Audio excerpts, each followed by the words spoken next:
I'm Renee, 26, standing here at the headquarters of the Harrison Green Foundation, looking out at the lake that has witnessed so many changes.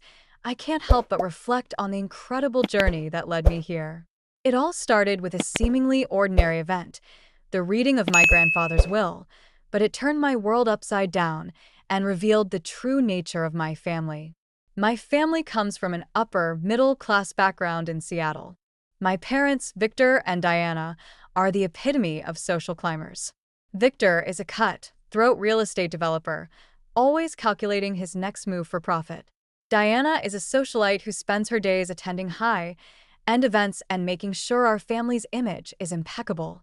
My older sister, Victoria, 29, is their golden child. She's beautiful, charming, and has followed their blueprint for success, landing a high-paying job at a prestigious law firm. I, on the other hand, have always been different. From a young age, I was drawn to environmental science. I would spend my weekends volunteering at local conservation projects while Victoria attended fancy galas. My parents never understood my passion. "Renee, there's no money in saving the planet," my father would scoff. "Victoria knows how to make a real living." But there was one person who saw the value in me, my grandfather, Henry. He was a retired entrepreneur who had made his fortune in the tech industry. Despite his wealth, he lived a simple life and was deeply committed to environmental causes. During my college summers, while my parents and Victoria traveled to luxury resorts, I would visit Henry at his cabin by the lake. We'd sit on the dock, fishing and talking about the future of the planet. "Renee, the world needs more people like you," he'd say. "True wealth isn't about money. It's about making a difference." Family gatherings were always a source of stress. They felt more like a competition to showcase Victoria's achievements. "Victoria just closed a multi-million-dollar deal," my mother would announce proudly. Then she'd turn to me with a tight smile. "Renee is still working on her little projects."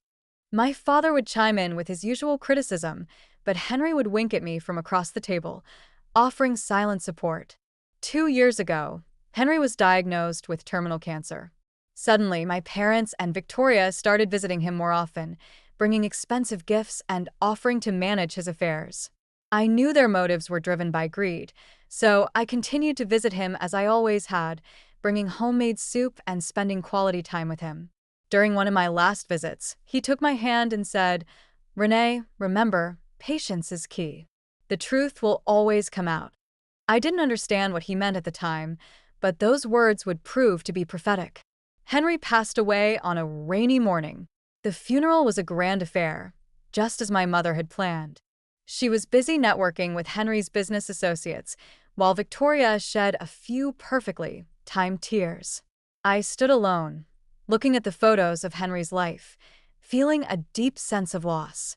A week later, we received notice of the will reading. My mother went on a shopping spree for the perfect outfit, Victoria canceled her client meetings, and my father researched estate tax laws. I just hoped for some final words of wisdom from Henry. The will reading took place in a fancy law firm downtown. When the lawyer, Mr. Thompson, began to read the will, I could feel the tension in the room. First, Henry left generous bequests to his favorite charities and his long-time friends. Then, he left his primary residence in the city and a vacation home in Hawaii to my parents.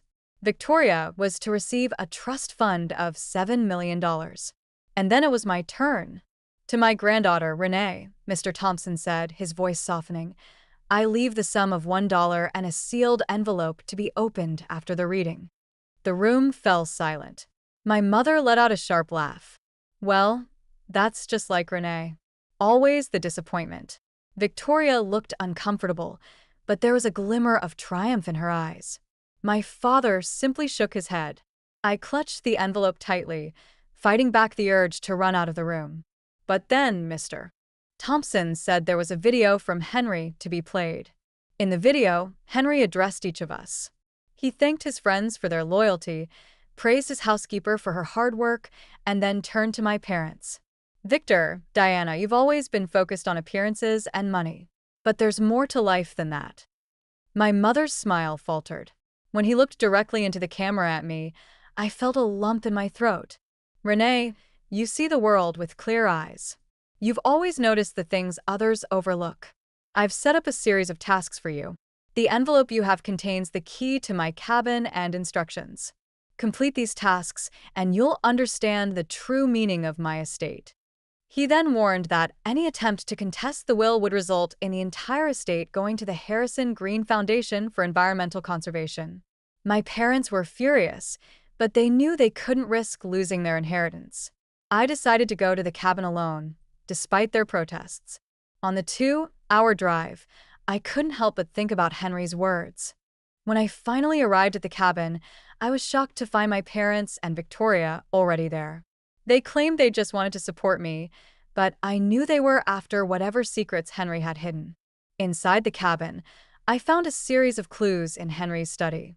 There was an old photo of a young Henry in front of a building labeled Harrison Tech Innovations. I'd never heard of it before. My father seemed evasive when I asked about it. As I continued to search, I found a leather-bound book with records of Henry's early investments. The final entry said, "The truth lies beneath the surface." I also discovered a hidden compartment in a chess piece on his desk, which contained a key and a note that led me to a floor safe. Using a date from a newspaper clipping I found, I opened the safe. Inside were more documents and a letter from Henry. The documents revealed that Henry had founded Harrison Tech Innovations in the 1990s.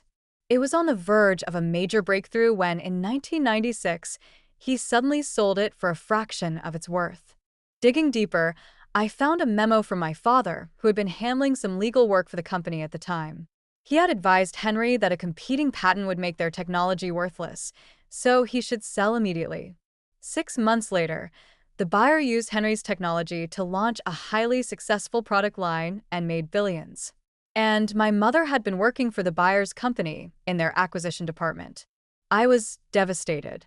I called Mr. Thompson, who confirmed that Henry had discovered the truth about my parents' betrayal 5 years ago.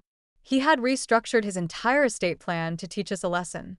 That evening, I drove back to the cabin, where my family was still there. I confronted them with the evidence. "You betrayed Grandpa for money," I said, my voice shaking with anger. My father tried to deny it, but the documents spoke for themselves. Just then, a special delivery arrived for me. It was another letter from Henry. He explained that the will reading was a test of character. The true distribution of his estate would depend on how we behaved during this process. Mr. Thompson then arrived with a notary and witnesses, along with a video showing my parents' actions in the cabin, my mother tearing through photo albums, and my father making plans to sell the property. Henry had left instructions that I should make the final decision.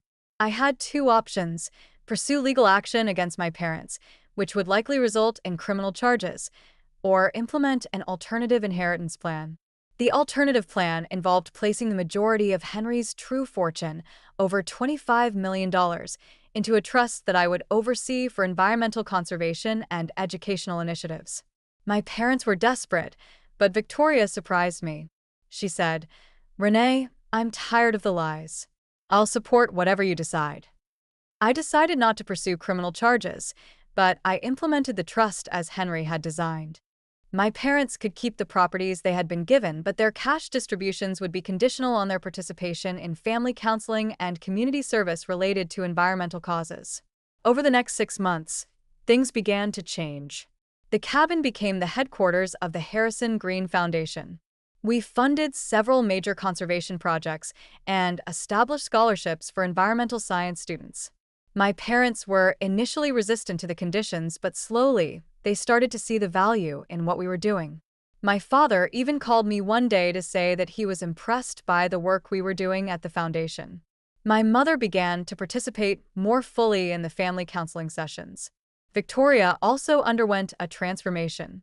She reduced her work hours and started volunteering at our urban education programs.